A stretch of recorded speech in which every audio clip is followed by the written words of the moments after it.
مجھے نہیں کھانا۔ سو سو کرتی وہ چہرہ موڑ گئی تو ایجنٹ بارش کا دماغ غصے سے بھڑکا۔ کس بات کی نخری دکھا رہی ہو؟ اس کا پالا کبھی لڑکیوں سے نہیں پڑا تھا، تب بھی وہ اس پر چیخنے لگا۔ نورے جو رو رہی تھی بے ساختوں سے کھونے لگی۔ اگر کھاؤں گی تو چھوڑ کر آؤ گے واپس؟ کہاں جانا ہے واپس؟ ابا تمہارے زندہ نہیں ہے، چچی نے تمہیں بیچ چھوڑا ہے۔ کس کے پاس جانا ہے تمہیں؟ وہ اس کے جبڑے پکڑ کر غصے سے بولا تو وہ مزید زور و شور سے رونے لگی۔ شٹ اپ، جسٹ شٹ اپ! غصے سے چیختا وہ چیئر اٹھا کر زمین پر پھینکتا اگلے ہی پل، چچی پلیز مجھے معاف کر دینا، مجھے مت بیچیں، میں نے کیا بگاڑا ہے آپ کا؟ وہ روتی ہوئی اپنی چچی کے قدموں میں گری اپنی جان کی بھیک مانگ رہی تھی، مگر وہ سفاک عورت اس کی ایک نہیں سن رہی تھی۔ اسے لے جائیں اور اب دوبارہ اس شہر میں مت آنا۔ وہ سامنے کھڑے لوگوں کو دیکھ کر سنجیدگی سے بولی تو ان کی آنکھوں میں وحشی چمک ابھری۔ نورا نے پاگلوں کی طرح اپنی چچی سریا کے ریشمی دوپٹے کو اپنے ننھے اور کانپتے ہاتھوں میں دبوچنا چاہا، مگر اس تنگ دل اور لالچی عورت نے بغیر کسی ہمدردی کے نورے کو خود سے دور دھکیل دیا۔ نورے کا سر سیدھا فرش کے سنگ مرمر سے جا ٹکرایا، جہاں سے خون کی ایک باریک سی لکیر اس کے گورے اور معصوم ماتھے پر سحر انگیز سرخی بکھیرنے لگی، مگر اس وقت جسمانی تکلیف تو اس گہرے صدمے کے سامنے کچھ بھی نہیں تھی جو اسے اپنی سگی چچی نے دیا تھا۔ نورے کے والدین بچپن میں ایک حادثے کا شکار ہو کر اس دنیا سے رخصت ہو گئے تھے، اور تب سے لے کر آج تک وہ اپنی اس چچی کے رحم و کرم پر جی رہی تھی، جس نے ہمیشہ اس سے ایک نوکرانی کی طرح کام لیا تھا، اور اب اپنی بیٹی کی عیاشیوں اور جوئے کا قرض اتارنے کے لیے اس نے نورے کی معصومیت کا سودا اس شہر کے سب سے بدنام اور خطرناک انسانی اسمگلر گینگ سے کر دیا تھا۔ وہ درندے نما گنڈے، جن کے چہروں پر درندگی کے گہرے نشانات تھے، آگے بڑھے اور انہوں نے نورے کے نازک اور مخملی بازوؤں کو نہایت بے دردی سے دبوچ لیا، جس سے اس کی کلائیوں پر نیلے نشان ابھر آئے۔ چھوڑو مجھے، خدا کے لیے مجھے مت لے جاؤ، میں تمہارے آگے ہاتھ جوڑتی ہوں، مجھے یہیں رہنے دو، میں عمر بھر تمہاری غلامی کروں گی چچی۔ وہ پوری طاقت سے چیخی اور اس کی آواز اس سنسان رات کے سناٹے کو چیرتی ہوئی گونجی، مگر سریا نے نہایت بے حسی سے نوٹوں سے بھرا بیگ اٹھایا اور اپنے کمرے کا دروازہ اندر سے بند کر دیا، جیسے اس لڑکی سے اس کا کوئی ناتا ہی نہ رہا ہو۔ ان ظالموں نے نورا کے منہ پر ایک موٹا سا کپڑا ٹھوسا تاکہ اس کی آواز باہر نہ جا سکے، اور اسے گھسیٹتے ہوئے حویلی نما گھر سے باہر کھڑی ایک کالی شیشے والی تیز رفتار گاڑی کی پچھلی سیٹ پر بے دردی سے پھینک دیا۔ گاڑی کی رفتار جیسے جیسے بڑھ رہی تھی، نورے کا دل اسی طرح تیزی سے ڈوب رہا تھا، کیونکہ وہ اپنے مستقبل کی ہولناکی سے واقف تھی۔ گاڑی کے اندر کا ماحول نہایت بھیانک اور گھٹن زدہ تھا، جہاں وہ گنڈے شراب کے نشے میں دھت ہو کر اس معصوم کلی کو دیکھ کر غلیظ جملے کس رہے تھے، اور نورے کھڑکی سے سر ٹکا کر سسکیاں لیتی ہوئی صرف اپنے رب کو پکار رہی تھی، کیونکہ اس اندھیری سڑک پر اب اس کا کوئی ولی وارث نہیں بچا تھا، اور وہ سو کرتے ہوئے اپنے مقدر پر آنسو بہا رہی تھی۔ کئی گھنٹوں کے طویل اور اذیتناک سفر کے بعد گاڑی شہر کے بیرونی علاقے میں واقع ایک ویران اور پرانے گودام کے سامنے رکی، جہاں اندھیرے کا راج تھا اور صرف ایک مدھم سا بلب جل بجھ رہا تھا۔ انہوں نے نورے کو گاڑی سے اتارا اور زمین پر پٹک دیا، جہاں پہلے سے ہی چند اور اغوا شدہ لڑکیاں خوف سے سہمی ہوئی رو رہی تھیں۔ ان غنڈوں کا سرغنہ، جس کا نام شیدا تھا، اس نے نورے کے خوبصورت چہرے کو بالوں سے پکڑ کر اوپر اٹھایا اور اپنی وحشی آنکھوں سے اس کی معصومیت کو تکنے لگا، تو نورے نے ڈر کر اپنی آنکھیں بند کر لی۔ شیدے نے اپنے آدمیوں سے کہا، اس لڑکی کی قیمت بہت زیادہ ملے گی، اس لیے اسے الگ کمرے میں بند کرو اور صبح ہوتے ہی اسے سرحد بھیجنے کا انتظام مکمل کرو۔ نورے کو ایک تاریک اور بدبودار کوٹری میں دھکیل کر باہر سے بھاری تالا لگا دیا گیا، جہاں وہ فرش پر بیٹھ کر اپنے گھٹنوں میں سر چھپائے روتی رہی۔ اسی دوران اس گودام سے کچھ دوری پر ایک کالی اسپورٹس بائیک آ کر رکی، جس پر سوار شخص نے پورے شہر کو ہیلمٹ سے چھپا رکھا تھا، اور اس کی بائیکنگ جیکٹ اس کے چوڑے اور مضبوط شیشے جیسے مضبوط شانوں کو نمایاں کر رہی تھی۔ یہ کوئی اور نہیں بلکہ ایجنٹ پارس شاہ تھا، جو پچھلے 6 ماہ سے اس انسانی اسمگلنگ کے بین الاقوامی نیٹ ورک کا سراغ لگا رہا تھا، اور آج اس کی خفیہ معلومات کے مطابق اس گینگ کا سب سے بڑا مرکزی یہی گودام تھا، جہاں معصوم لڑکیوں کی زندگیوں کا سودا کیا جا رہا تھا۔ بارش نے بائیک کو جھاڑیوں میں چھپایا اور نہایت خاموشی اور پھرتی سے گودام کی پچھلی دیوار کی طرف بڑھا، جہاں اس کے عقاب جیسی تیز آنکھیں ہر ایک حرکت پر نظر رکھے ہوئی تھیں۔ بارش شاہ ایک ایسا ایجنٹ تھا جس کے نام سے ہی جرائم کی دنیا کانپتی تھی، کیونکہ اس کے مزاج بیلا کی سنجیدگی، سختی اور بے رحمی تھی۔ اور وہ اپنے مشن کو پورا کرنے کے لیے کسی بھی حد تک جا سکتا تھا۔ اس نے اپنی کمر سے سائلنسر لگی جدید ترین پسٹل نکالی اور گودام کے عقبی دروازے کو ایک خاص ٹیکنیک سے کھول کر اندر داخل ہو گیا، جہاں اس کا سامنا موت کے ان سوداگاروں سے ہونے والا تھا۔ بارش نے نہایت مہارت اور خاموشی سے ایک ایک کر کے گودام کے باہر کھڑے سنتریوں کو گردن سے دبوچ کر ڈھیر کرنا شروع کر دیا، کیونکہ وہ نہیں چاہتا تھا کہ اندر موجود اونٹوں کو اس کی آمد کی بھنک بھی پڑے۔ جب وہ مرکزی ہال کے قریب پہنچا تو اس نے دیکھا کہ وہاں درجنوں مسلح لوگ موجود ہیں اور وہ سب صبح کے آپریشن کی تیاریوں میں مصروف ہیں۔ بارش نے ایک گہرا سانس لیا اور اپنے ماتھے پر آئی ہوئی لٹ کو پیچھے کرتے ہوئے نہایت تیزی سے ہال کے اندر پوزیشن سنبھالی، اور اگلے ہی پل گودام کی فضا گولیوں کی مدھم مگر مہلک آوازوں سے گونج اٹھی۔ بارش کی ہر گولی سیدھی دشمن کے سینے اور ماتھے پر لگ رہی تھی، جس سے وہاں چیخ و پکار مچ گئی اور شیدا کے آدمیوں کو سنبھلنے کا موقع ہی نہ ملا۔ شیدا نے جب دیکھا کہ کوئی ان کا صفایا کر رہا ہے تو وہ خوفزدہ ہو کر کوٹری کی طرف بھاگا، جہاں نورے بند تھی، تاکہ وہ اسے ڈھال بنا کر اپنی جان بچا سکے۔ بارش نے اسے بھاگتے ہوئے دیکھ لیا تھا اور وہ کسی چیرے کی طرح اس کے پیچھے لپکا۔ شیدا نے جیسے ہی کوٹری کا تالا کھول کر نورے کو بالوں سے پکڑ کر باہر کھینچا تو نورے خوف سے زور سے چیخ پڑی۔ شیدا نے اس کی کنپٹی پر پسٹل رکھی اور چلی ہوئی گولیوں کے دھوئیں میں کھڑے بارش کو دیکھ کر چلایا کہ ایک قدم بھی آگے مت بڑھانا، ورنہ میں اس لڑکی کا بھیجا اڑا دوں گا۔ بارش وہیں رک گیا اور اس کے چہرے پر خوف کا ایک بھی تاثر ابھرنے کے بجائے ایک شاید سرد اور مہلک مسکراہٹ ابھری، جو شیدا کے خون کو جمانے کے لیے کافی تھی۔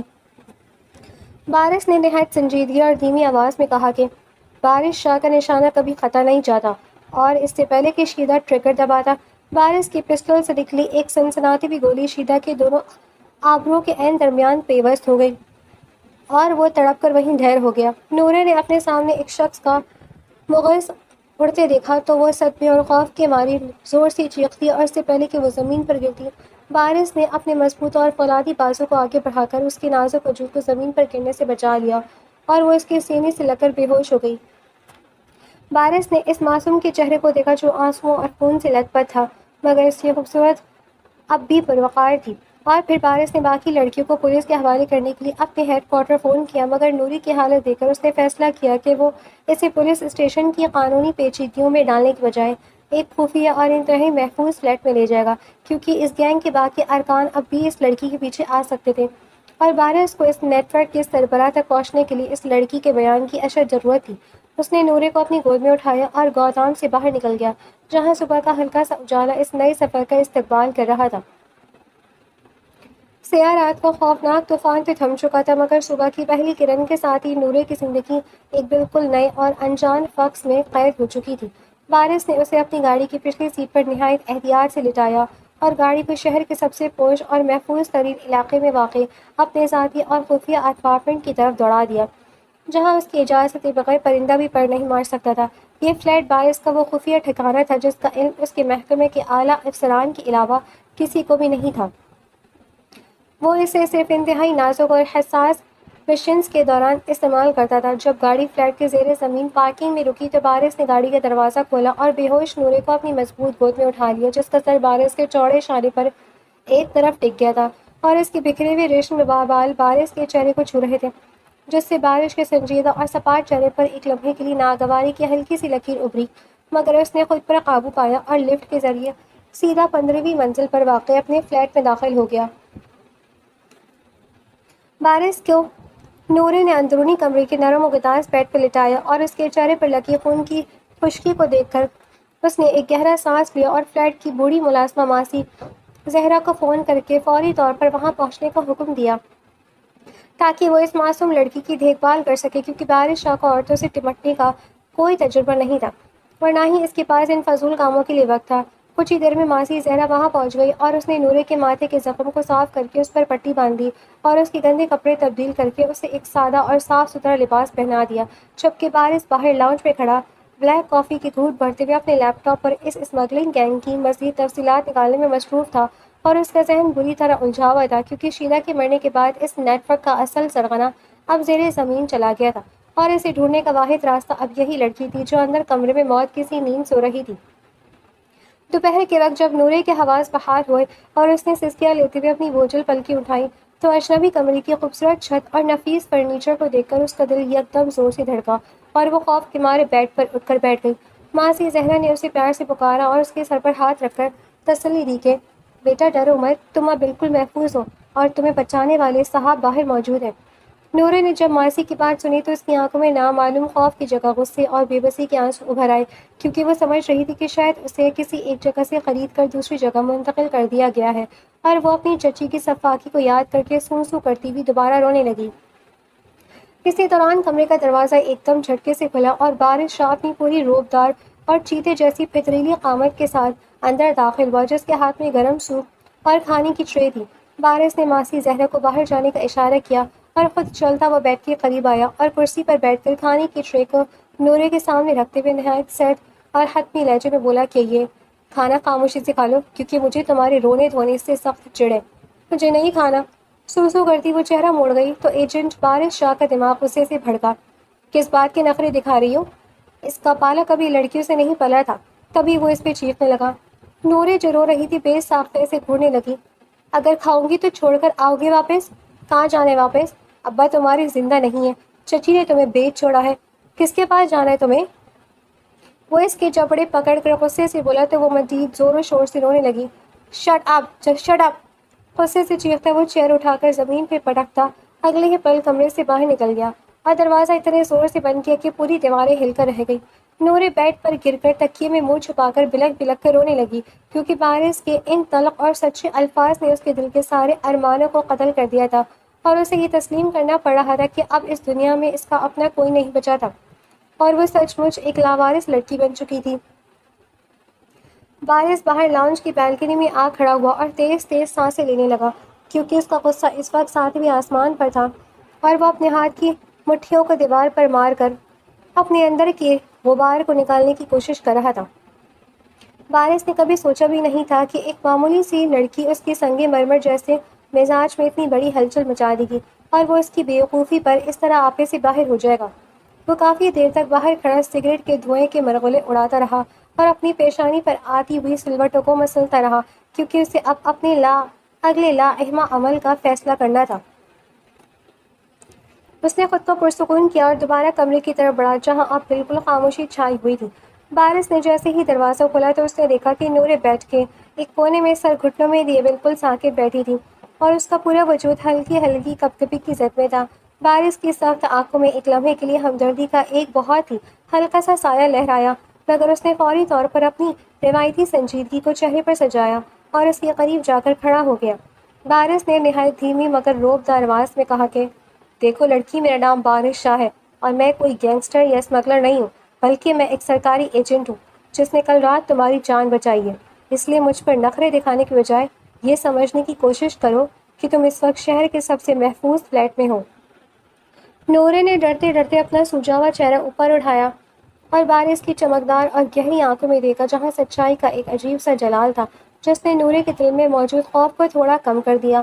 بارش نے زمین پر گہری اور گری ہوئی کرسی کو اٹھا کر سیدھا کیا اور دوبارہ اس پر بیٹھتے ہوئے کہا، اگر تم اپنی زندگی کو دوبارہ بحال کرنا چاہتی ہو تو تمہیں مجھے اس گینگ اور اپنی چچی کے بارے میں ہر ایک تفصیل سچ سچ بتانی ہوگی، تاکہ میں ان مجرموں کو قانون کے کٹہرے میں کھڑا کر سکوں۔ نورے نے اپنے لرزتے ہوئے لبوں کو کھولا اور دھیمی آواز میں بولنا شروع کیا، مگر وہ اس بات سے بالکل بے خبر تھی کہ اس فلیٹ کی دیواروں کے باہر بارش کے دشمن اب اس معصوم لڑکی کو بارش کی کمزوری سمجھ کر اسے اغوا کرنے کا ایک اور بھیانک پلان تیار کر رہے تھے۔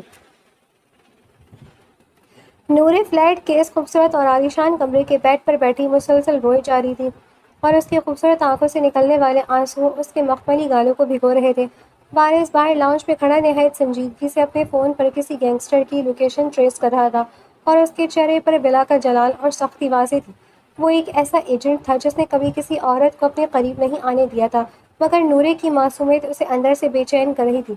وہ چلتا ہوا کمرے کے اندر داخل ہوا تو اس کے ہاتھ میں سوپ کا ایک پیالہ تھا جس نے نہایت بے رخی سے سائڈ ٹیبل پہ رکھ دیا۔ مجھے نہیں کھانا۔ سو کرتی وہ چہرہ مڑ گئی تو ایجنٹ بارش کا دماغ غصے سے بھڑکا۔ کس بات کے نخرے دکھا رہی ہو؟ اس کا پالا کبھی لڑکیوں سے نہیں پڑا تھا۔ تبھی وہ اس پہ چیخنے لگا۔ نورے جو رو رہی تھی بے ساختہ سے گھورنے لگی۔ اگر کھاؤں گی تو چھوڑ کر آؤ گے واپس؟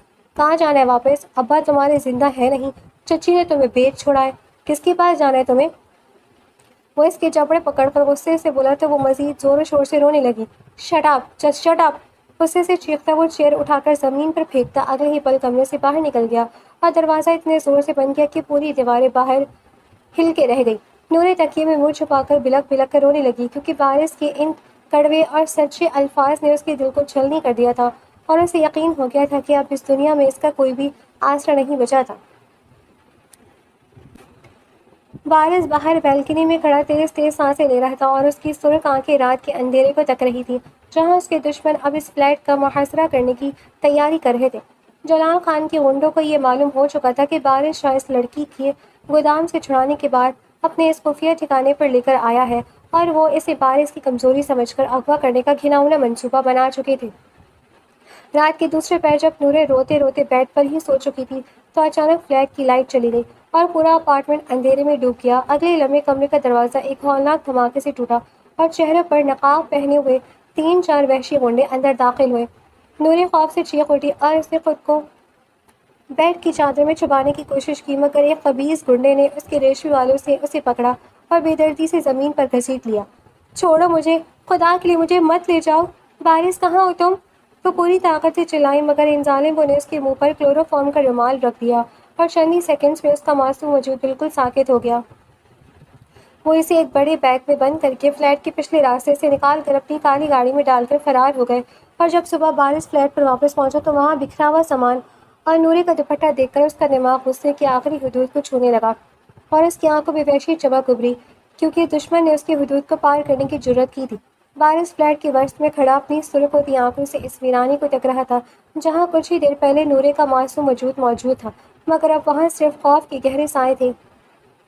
اس کا دماغ غصے سے اس طرح بھڑکا کہ اس کے چہرے کی رگیں تن گئی اور اس نے اپنے ہاتھ پہ پکڑی پسٹل کو اتنی سختی سے دبوچا کہ اس کے پور سفید ہو گئے۔ جلال خان نے میری حد پار کرنے کی جرات کیسے کی؟ وہ میری حراست سے اس لڑکی کو اٹھا کر لے گیا جس کی حفاظت کا ذمہ میں نے لیا تھا۔ وہ اپنے دانت پیستے ہوئے نہایت دھیمی مگر خوفناک آواز میں غرایا تو وہاں کھڑے اس کے جونیئر گارڈ کے چہروں کا رنگ اڑ گیا کیونکہ انہوں نے وارث شاہ کا یہ وحشیانہ روپ پہلے کبھی نہیں دیکھا تھا۔ وارث نے ایک ہی جھٹکے میں اپنے کوٹ کو اتارا اور گاڑی کی فرنٹ سیٹ پر پھینکتا ہوا خود اسٹیئرنگ وہیل پر جا بیٹھا اور اگلے ہی پل گاڑی کے ٹائر سڑک پر چیختے ہوئے جلال خان کے سب سے خفیہ اور مضبوط گودام کی طرف دوڑنے لگے جہاں نورے کو قید کر کے رکھا گیا تھا۔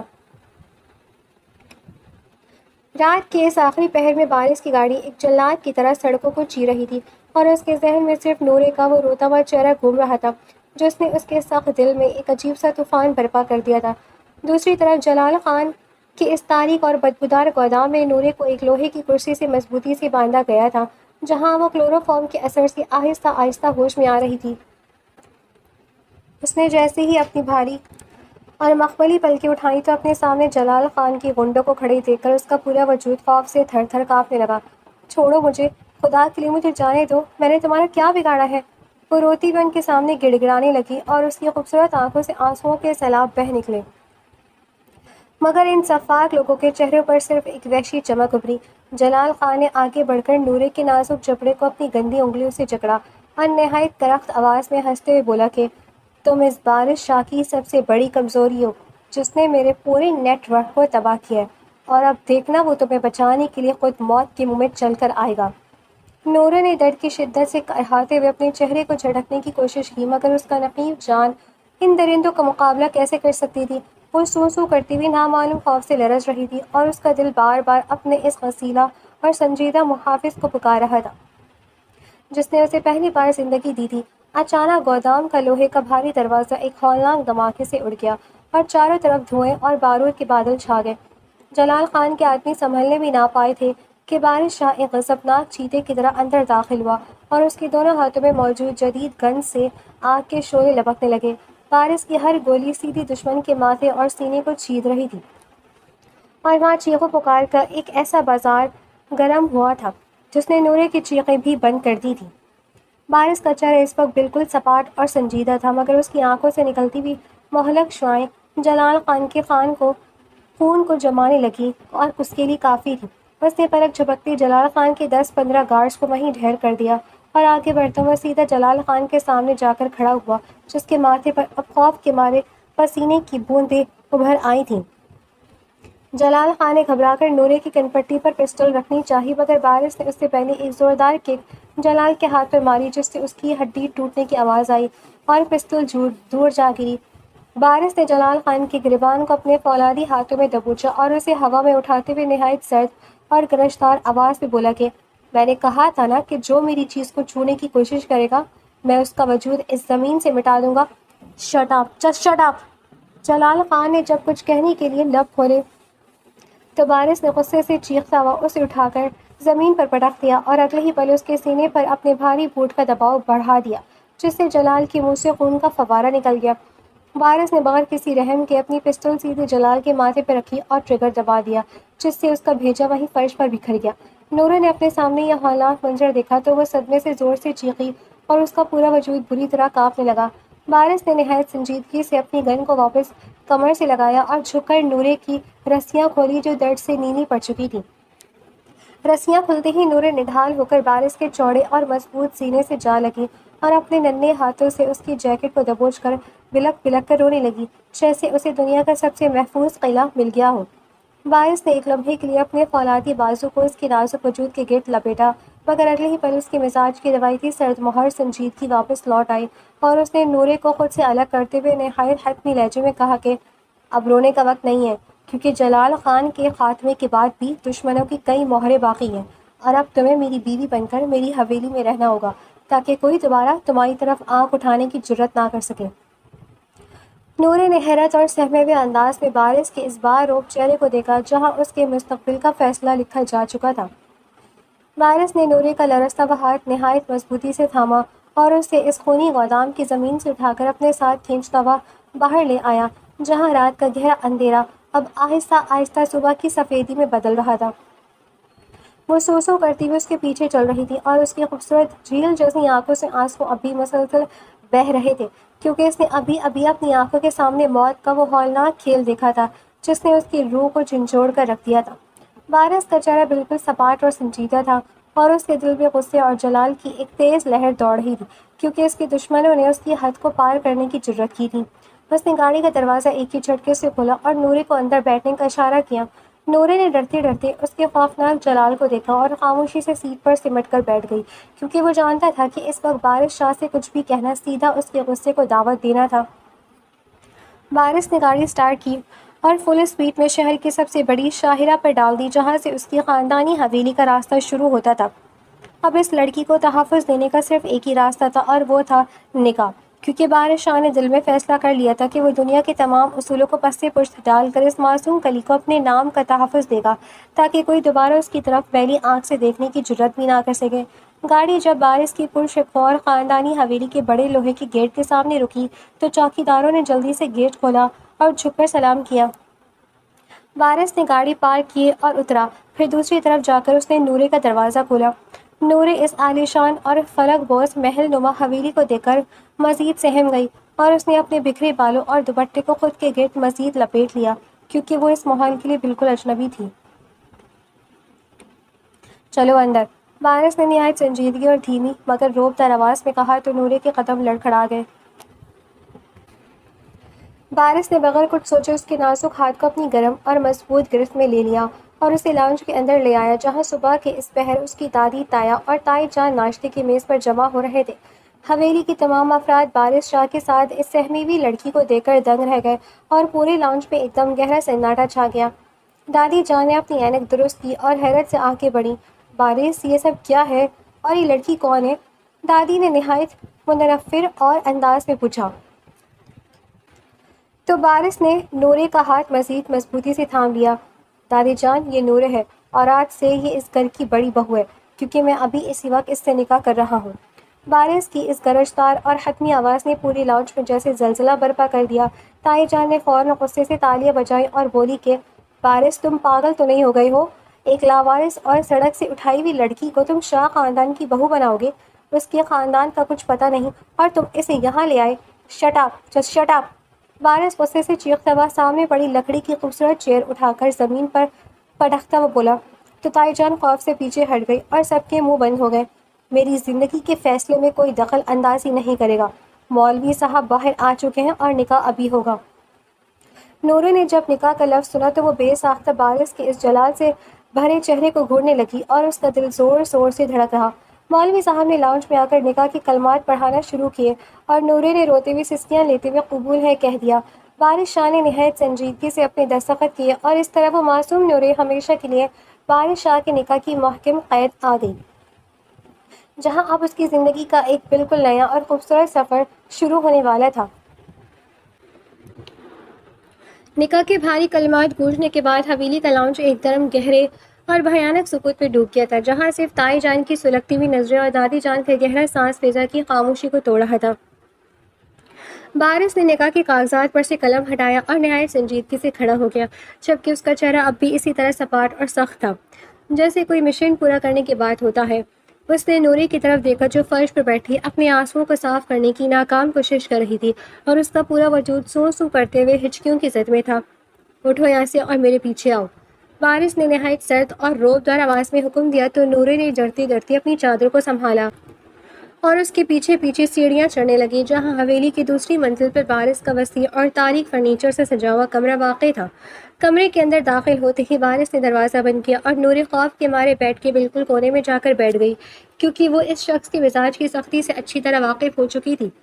بارش نے اپنے گلے سے ٹائی کو جھٹکے سے اتارا اور اسے صوفے پر پھینکتے ہوئے نورے کے قریب آیا۔ تم اب بارش شاہ کی بیوی ہو اور اس حویلی کی بڑی بہو، مگر یہ مت بھولنا کہ یہ نکاح صرف تمہاری حفاظت کے لیے ہوا ہے، اس لیے مجھ سے کسی بھی قسم کی محبت یا فالتو امیدیں رکھنے کی بالکل ضرورت نہیں ہے۔ بارش نے اس کے جبڑے کو نرمی مگر مضبوطی سے پکڑ کر اس کی جھیل جیسی روتی ہوئی آنکھوں میں جھانکتے ہوئے نہایت سنجیدگی سے کہا، تو نورے کا دل جیسے ایک پل کے لیے دھڑکنا ہی بھول گیا۔ نورے نے تڑپ کر اپنا چہرہ اس کی گرفت سے آزاد کرایا اور روتے ہوئے بولی، میں نے کب کہا تھا کہ مجھے آپ سے محبت چاہیے؟ میں تجھ سے اپنی جان بچانا چاہتی تھی اور آپ نے مجھے اس حویلی کے سرد لوگوں کے سامنے لا کھڑا کیا۔ بارش کا دماغ اس کی بات پر ایک دم پھڑکا اور اس کی آنکھوں میں دوبارہ وہی وحشی چمک ابھری جو اس کے غصے کی علامت تھی۔ شٹ اپ، جسٹ شٹ اپ! غصے سے چیختا وہ سامنے پڑی شیشے کی سراحی اٹھا کر زمین پر پھینکتا ہوا بولا، تو وہ خوف سے کانپ کر اپنے کانوں پر ہاتھ رکھ گئی، کیونکہ بارش کا یہ جلال اس کے لیے ناقابل برداشت تھا۔ بارش ایک ہی پل میں رخ موڑ کر کمرے کی بیلکنی میں چلا گیا اور سگریٹ سلگا کر رات کے اندھیرے کو تکنے لگا، جبکہ نورے بیڈ پر سرک کر اپنی قسمت پر آنسو بہاتی رہی۔ اگلی صبح جب حویلی میں ناشتے کا وقت ہوا تو تائی جان نے جان بوجھ کر ملازموں کو نورے کو بلانے سے منع کر دیا تاکہ اسے نیچے دکھایا جا سکے، مگر بارش جب اکیلا نیچے اترا تو اس کی عقاب جیسی تیز نظروں نے میز پر نورے کی غیر موجودگی کو فوراً بھانپ لیا۔ دادی جان نے پیار سے بارش کو دیکھا اور پوچھا کہ میرا بچہ، تمہاری بیوی کہاں ہے؟ اسے بھی نیچے ناشتے پر ہونا چاہیے تھا۔ تائی جان نے فوراً زہریلی مسکراہٹ کے ساتھ چائے کا کپ اٹھایا اور بولی کہ اماں جان، وہ کوئی خاندانی لڑکی تھوڑی ہے جو اسے تمیز ہو، وہ تو سڑک سے اٹھائی ہوئی لاوارث لڑکی ہے، جانے کس حال میں پڑی ہوگی۔ بارش کا دماغ غصے سے بھڑکا اور اس نے اپنے ہاتھ میں پکڑی چھری کو میز پر اتنی زور سے مارا کہ پلیٹیں جھنجھنا اٹھی۔ تائی جان اپنی حد میں رہے، تو بارش شاہ کی بیوی ہے اور اگر دوبارہ کسی نے اس کے خلاف ایک لفظ بھی بولا تو میں اس حویلی کا نقشہ بدل دوں گا۔ بارش نے نہایت سنجیدگی اور گرجدار آواز میں کہا تو پورے خاندان پر سکتہ طاری ہو گیا اور تائی جان کا چہرہ خوف سے سفید پڑ گیا۔ بارش ناشتہ چھوڑ کر دوبارہ اوپر کمرے کی طرف بڑھا، جہاں نورے اب بھی اسی طرح سہم کر حالت میں فرش پر بیٹھ کر کھڑکی سے باہر دیکھ رہی تھی، اور بارش کو اندازہ ہو رہا تھا کہ اس لڑکی کو اس حویلی میں سنبھالنا اس کے لیے زندگی کا سب سے بڑا اور کٹھن مشن بننے والا تھا۔ حویلی کے در و دیوار بارش شاہ کے جلال کی گونج سے ابھی تک لرز رہے تھے اور ناشتے کے میز پر پھیلی وہ زہریلی خاموشی اس بات کا ثبوت تھی کہ تائی جان کے دل میں نورے کے لیے نفرت کی آنکھ مزید بھڑک چکی تھی۔ بارش جب اپنے کمرے میں داخل ہوا تو اس نے دیکھا کہ نورے ابھی تک اسی بیڈ کے کونے میں سر گھٹنوں میں دیے سو کر رہی تھی اور اس کے معصوم چہرے پر رات کے خوف کے اثرات ابھی تک نمایاں تھے۔ بارش کا غصہ جو نیتے چائے دان کی باتوں پر بھڑکا تھا، اس معصوم کی حالت دیکھ کر کچھ مدم تو ہوا، مگر اس کے مزاج کی روایتی سنجیدگی برقرار رہی۔ وہ چلتا وہ بیڈ کے قریب آیا اور اس کے سامنے کھڑا ہو کر نہایت روبدار اور دھیمی آواز میں بولا کہ اٹھو اور اپنے آنسو صاف کرو، کیونکہ شاہ خاندان کی بہو اس طرح روتے ہوئے اچھی نہیں لگتی۔ نورے نے ڈرتے ہوئے اپنا روتا ہوا چہرہ اٹھایا اور اس کی گہری اور سحر انگیز آنکھوں میں دیکھا، جہاں اب غصے کی جگہ ایک عجیب سی فکر مندی چھپی ہوئی تھی جسے بارش خود بھی تسلیم نہیں کرنا چاہتا تھا۔ نورے نے اپنے لرزتے لبوں کو کھولا اور دھیمی آواز میں بولا کہ آپ مجھے یہاں کیوں لائے؟ آپ کے گھر والے مجھ سے نفرت کرتے ہیں اور میں اس حویلی میں گھٹن سے مر جاؤں گی۔ وارث کے لبوں پر ایک سخت اور سرد مسکراہٹ ابھری اور وہ اس کے مزید قریب جھک کر نہایت سنجیدگی سے بولا، تم میری بیوی ہو اور اس حویلی میں کسی کی مجال ہے جو تمہاری طرف آنکھ اٹھا کر بھی دیکھ سکے۔ اسی دوران کمرے کے دروازے پر ہلکی سی دستک ہوئی اور دادی جان اندر داخل ہوئی، جن کے چہرے پر ایک ممتا بھری مسکراہٹ تھی۔ دادی جان نے نورے کے بکھرے بالوں کو پیار سے سنوارا اور اسے اپنے سینے سے لگا لیا تو نورے کا دل جیسے پگھل گیا اور وہ دادی کے دامن میں منہ چھپا کر مزید زور زور سے رونے لگی۔ دادی نے وارث کو دیکھا اور کہا کہ میرا بچہ تم باہر جاؤ، میں اپنی بہو سے کچھ باتیں کرنا چاہتی ہوں۔ وارث نے خاموشی سے سر ہلایا اور کمرے سے باہر نکل گیا، مگر لاؤنج میں پہنچتے ہی اس کا سامنا تائی جان کے بیٹے اور اس کے چچزاد بھائی زہیب سے ہوا، جو جلال خان کی باقی ماندہ گینگ کے ساتھ خفیہ رابطے میں تھا اور وارث کو برباد کرنے کے موقع کی تلاش میں تھا۔ زہیب نے طنزیہ انداز میں مسکراتے ہوئے اسے مخاطب کیا، بھائی جان مبارک ہو، سڑک سے بہت اچھی چیز اٹھا کر لائے ہو، کاش کچھ دن پہلے مجھے مل جاتی۔ زہیب کے ان غلیظ الفاظ کو سنتے ہی وارث شاہ کا دماغ غصے سے بھڑکا اور اس کی آنکھوں میں وحشی چمک ابھری۔ کس بات کی چربی چڑھی ہے تمہیں؟ وارث نے غصے سے چیختا ہوا زہیب کا گریبان پکڑا اور اسے دیوار سے لگاتا ہوا بولا۔ زہیب کی گھگی بند ہو گئی۔ بکواس بند کرو، جو پوچھ رہا ہوں۔ وارث نے غصے سے چلاتے ہوئے اپنے چوڑے اور فولادی ہاتھ سے ایک زوردار مکہ زہیب کے منہ پر مارا، جس سے اس کا ہونٹ پھٹ گیا اور وہ زمین پر جا گرا۔ وارث نے زمین پر پڑے زہیب کو بالوں سے اٹھایا اور نہایت سنجیدگی اور خوفناک لہجے میں اس کی جانب دیکھا، اگر دوبارہ تمہاری گندی زبان سے میری بیوی کے لیے ایک لفظ بھی نکلا تو میں تمہارا وجود اس دنیا سے مٹا دوں گا، اور یہ بات اپنی ماں کو بھی سمجھا دینا۔ وارث زہیب کو وہیں تڑپ کر چھوڑ کر حویلی سے باہر نکل گیا، جبکہ دوسری طرف دادی جان کمرے میں نورے کے وارث کے ماضی کی داستان سنا رہی تھیں کہ کس طرح وارث بچپن سے ہی تنہا رہا ہے اور اس کے مزاج کی سختی دراصل اس کا دفاع ہے، مگر وہ دل کا بہت صاف ہے۔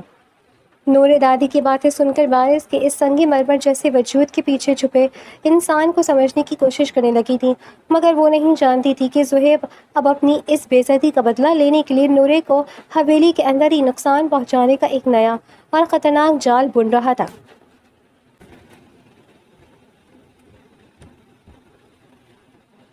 حویلی کی دلان میں پھیلی ہوئی خاموشی کسی بڑے طوفان کا پیش خیمہ تھی، کیونکہ زہیب اپنے منہ پر لگنے والے مکے کا بدلہ لینے کے لیے تڑپ رہا تھا اور اس کی ماں تائی جان بھی نورے کو اس گھر سے نکالنے کے لیے کسی بھی حد تک جانے کو تیار تھی۔ شام کے وقت جب وارث اپنے آفیسر اعلیٰ سے ملاقات کے لیے حویلی سے باہر گیا ہوا تھا تو تائی جان نے ملازمہ کے ہاتھ نورے کے لیے دودھ کا گلاس بھجوایا، جس میں انہوں نے نہایت خاموشی سے ایک دھیما زہر ملا دیا تھا تاکہ نورے کی طبیعت اس حد تک خراب ہو جائے کہ وہ خود یہی گھر چھوڑنے پر مجبور ہو جائے۔ ملازمہ نے وہ گلاس لے جا کر نورے کے سائڈ ٹیبل پر رکھ دیا، جہاں نورے بیڈ پر بیٹھی دادی جان کی باتوں کو یاد کر کے وارث کے بارے میں سوچ رہی تھی، اور اس کا دل آہستہ آہستہ اس سخت مزاج انسان کے لیے نرم ہو رہا تھا۔ نورے نے سو کرتے ہوئے اپنے آنسو صاف کیا اور پیاس کی شدت سے مجبور ہو کر وہ گلاس اٹھایا اور دیکھتے ہی دیکھتے آدھا دودھ پی گئی، مگر چند ہی سیکنڈز کے بعد اس کے پیٹ میں ہولناک درد اٹھا اور اس کا پورا وجود پسینے سے شرابور ہو گیا۔ وہ درد کی شدت سے بیڈ سے نیچے گری اور تڑپنے لگی، جبکہ اس کے منہ سے دبی دبی چیخیں نکلنے لگی، مگر تائی جان نے جان بوجھ کر اس کے کمرے کا رخ کسی ملازم کو نہیں کرنے دیا تھا۔ اسی دوران وارث شاہ کی تیز رفتار گاڑی حویلی کے پورچ میں آ کر رکی اور وہ ہمیشہ کی طرح اپنے چہرے پر بلا کی سنجیدگی سجائے لاؤنج کے اندر داخل ہوا تو اس کا دل کسی نامعلوم خوف سے زور سے دھڑکا۔ وارث بغیر کسی بات کیے سیدھا سیڑھیاں چڑھتا ہوا اپنے کمرے کی طرف بڑھا، اور جیسے ہی اس نے دروازہ کھولا تو وہاں کا منظر دیکھ کر اس کا دماغ غصے اور خوف سے پھڑک اٹھا۔ نورے فرش پر پڑی تڑپ رہی تھی اور اس کے نازک لب نیلے پڑ رہے تھے، جبکہ اس کی خوبصورت آنکھیں درد کی شدت سے بند ہو رہی تھی۔ وارث ایک ہی پل میں چیتے کی طرح لپکا اور اس نے نورے کے نڈھال وجود کو اپنی گود میں اٹھا لیا۔ نورے، کیا ہوا ہے تمہیں؟ میری طرف دیکھو۔ وارث کی آواز میں پہلی بار ایک شدید تڑپ اور خوف واضح تھا، مگر نورے نے سسکیاں لیتے ہوئے صرف اتنا ہی کہا کہ حارث، مجھے بچا لے۔ وارث نے سائڈ ٹیبل پر پڑے دودھ کے گلاس کو دیکھا، جس کی بو سے وہ فوراً سمجھ گیا کہ اس میں زہر ملا تھا، اور اس کا غصہ ساتویں آسمان پر پہنچ گیا۔ وہ نورے کو گود میں اٹھاتے ہوئے نہایت غضبناک انداز میں نیچے لاؤنج میں اترا جہاں تائی جان اور زہیب صوفے پر بیٹھے چائے پی رہے تھے۔ بارش کی آنکھوں میں اس وقت وحشی چمک ابھری ہوئی تھی جو کسی کی بھی جان لینے کے لیے کافی تھا۔ کس نے ملا دیا ہے اس دودھ میں زہر؟ بارش کی گرجدار اور خوفناک آواز لاؤنج میں گونجی تو تائی جان کے ہاتھ سے چائے کا کپ چھٹک کر زمین پر گر گیا۔ خاموش ہو جائے! صہیب نے جب گھبرا کر کچھ کہنا چاہا تو بارش نے غصے سے چیختے ہوئے سامنے پڑی شیشے کی بڑی ٹیبل کو اپنے بھاری بوٹ سے ہٹ مار کر زمین پر پٹک دیا جس کے ٹکڑے پورے لاؤنج میں بکھر گئے۔ اگر میری بیوی کو کچھ بھی ہوا تو میں تم دونوں کو اسی حویلی کے صحن میں زندہ دفن کر دوں گا۔ وہ نہایت سنجیدگی اور شفاقی سے بولتا ہوا نورے کو لے کر گاڑی کی طرف بھاگا اور ہاسپٹل کی طرف گاڑی کو دوڑا دیا جہاں ڈاکٹرز نے فوراً نورے کو ایمرجنسی میں منتقل کر دیا۔ وارث آپریشن تھیٹر کے باہر کھڑا دیوار پر مٹھیاں مار رہا تھا اور اس کی آنکھوں سے نکلی سرخی شعاعیں اس بات کا اعلان تھی کہ اب شاہ خاندان کے ان غداروں کی موت کا وقت قریب آ چکا تھا اور نکاح کے بعد نورے کے لیے اس کے دل میں چھپی محبت اب اس کے جلال کا سب سے بڑا ہتھیار بن چکی تھی۔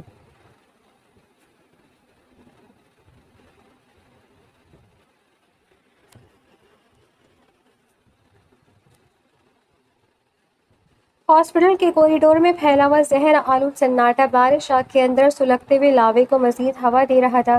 جب ڈاکٹر نے باہر آ کر یہ نوید سنائی کہ نورے اب خطرے سے باہر ہے تو بارش کے تنے ہوئے اعصاب کو زندگی میں پہلی بار سکون کا ایک جھلکا ملا، مگر اس کے چہرے کی وہ روایتی اور وحشیانہ سنجیدگی اب ایک خوفناک فیصلے میں بدل چکی تھی۔ وہ خاموشی سے ICU کے اندر داخل ہوا جہاں نورے سفید چادر میں لپٹی نہایت معصوم اور کمزور دکھائی دے رہی تھی اور اس کی جھیل جیسی خوبصورت آنکھیں بارش کو دیکھتے ہی نم ہو گئی۔ بارش نے آگے بڑھ کر اس کے پیلے پڑتے ہوئے مخملی ہاتھ کو اپنی بڑی اور گرم گرفت میں لے لیا اور جھک کر نہایت دھیمی مگر جذبات سے لبریز آواز میں بولا کہ تم نے بارش شاہ کے دل کو جیت لیا ہے نورے، اور اب اس دنیا کی کوئی طاقت تمہیں مجھ سے دور نہیں کر سکتی۔ نورے نے اپنے آنسو صاف کرتے ہوئے اس بات میں سر ہلایا کیونکہ وہ اس سخت جان ایجنٹ کی آنکھوں میں اپنے لیے وہ سچی محبت دیکھ چکی تھی جس کا اظہار وہ لفظوں سے نہیں بلکہ اپنی جان پر کھیل کر رہا تھا۔ بارش نے نورے کے سر پر اپنے لب رکھے اور اگلے ہی پل اس کا چہرہ دوبارہ اسی سپاٹ جلال میں تبدیل ہو گیا کیونکہ اس کے مشن کا آخری حصہ اب باقی تھا۔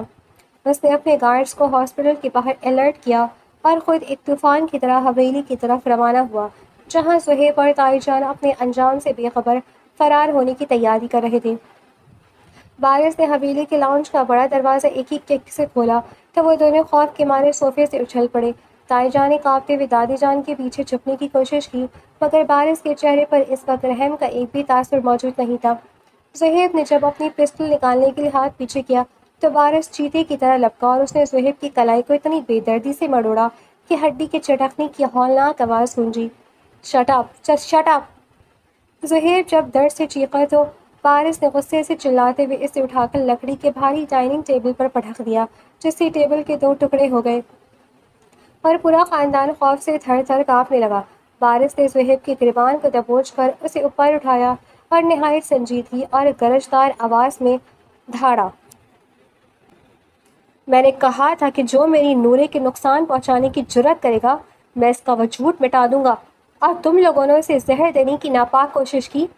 بارش نے اپنے موبائل سے ایک بٹن دبایا تو پولیس اور اس کے محکمے کے مسلح کمانڈوز حویلی کے اندر داخل ہو گئے جنہوں نے زہیب اور تائی جان کو بالوں سے پکڑ کر گھسیٹتے ہوئے باہر نکالنا شروع کیا کیونکہ بارش نے جلال خان کے گینگ کے ساتھ زہیب کے تمام خفیہ رابطوں کے ثبوت حکومت کے سامنے پیش کر دیے تھے اور اب ان کا مقدر عمر بھر کے لیے جیل کی تاریک کوٹری تھی۔ دادی جان نے روتے ہوئے بارش کے شانے پر ہاتھ رکھا۔ میرا بچہ، تم نے شاہ خاندان کی عزت اور اس معصوم لڑکی دونوں کو بچا لیا ہے۔ بارش نے دادی کو گلے سے لگایا اور اس کے مزاج کی وہ درینہ سردی اب ہمیشہ کے لیے ختم ہو چکی تھی کیونکہ اس کے دل کو نورے کی محبت کا حصار مل چکا تھا۔ ایک ماہ بعد حویلی کا ماحول پوری طرح بدل چکا تھا اور چاروں طرف فیملی بیسڈ خوشیوں کی ایک دلکش مہک پھیلی ہوئی تھی کیونکہ آج نورے کی مکمل صحت یابی کے بعد حویلی میں ایک بہت بڑی اور شاندار ولیمے کی تقریب منعقد کی گئی تھی۔ نورے ریشمی سرخ رنگ کے زردوزی لہنگے میں ملبوس، گلے میں موتیوں کا ہار پہنے حویلی کے نئے اور خوبصورت آئینے کے سامنے کھڑی خود کو نہار رہی تھی، اور اس کے چہرے پر اب خوف کا کوئی سایہ نہیں تھا، بلکہ صرف ایک دلربا سرخی تھی۔ بارش شاہ بلیک تھری پیس سوٹ میں ملبوس، نہایت پروقار اور مسکراتے ہوئے چہرے کے ساتھ کمرے میں داخل ہوا تو نورے شرما کر چہرہ موڑ گئی۔